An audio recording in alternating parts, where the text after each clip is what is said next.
Hi guys, good morning. ৰাতিপুৱাই ওলালোঁ মেজি ঘৰ বনাবলৈ, চাফা কৰিবলৈ। এয়া চাওক পথাৰত ৰাতিপুৱাই ঠাণ্ডাতে ওলাইছোঁ আৰু আপোনালোকে চাওক এইবোৰ দেখিছে নাই, লগৰবিলাকে কাম কৰি আছে। মই যাওঁ লগত অলপ কাম লাগি দিওঁগৈ। আপোনালোকে চাই থাকক, প্ৰাঞ্জল পৰশ।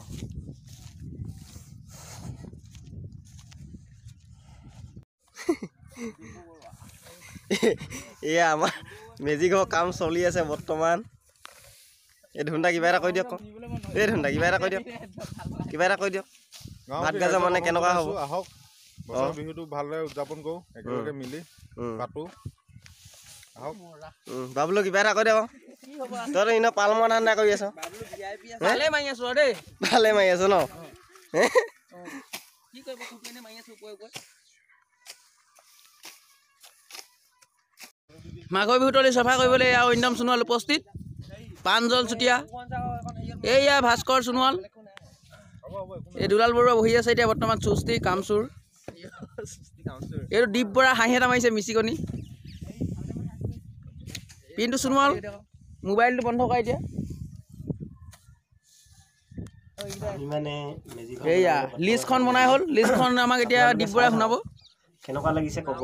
আমি মানে অলপ আগতীয়াকে আয়োজন কৰিছোঁ। 5 কেজি, চাই থাকক। পিঁয়াজ 2 কেজি, মিঠাতেল 1 লিটাৰ, মছলাত ধৰিছোঁ আমি তোমাৰ 50 টকা, ডিছ গ্লাছত ধৰিছোঁ আমি 60 টকা, হালধি পেকেট এটা লাগিব আমাক 15 টকীয়া মানৰ, মাংস 4 কেজি। নিশ্চয় ভাল খানা হ'ব এইটো। এইটো সৰু সুৰা হ'লেও তৃপ্তি লাগিব খানাটো। দুলাল বৰুৱা কিবা এটা ক'ব নেকি খানাটোৰ ওপৰত? খানাটোৰ ওপৰত দুলাল বৰুৱাই কিবা ক'ব নেকি? মই বহুত এক্সাইটেড হৈ আছোঁ খানাটোৰ বাবে। সেয়াই আৰু বাবলু শৰ্মা ৰান্ধনি হ'ব।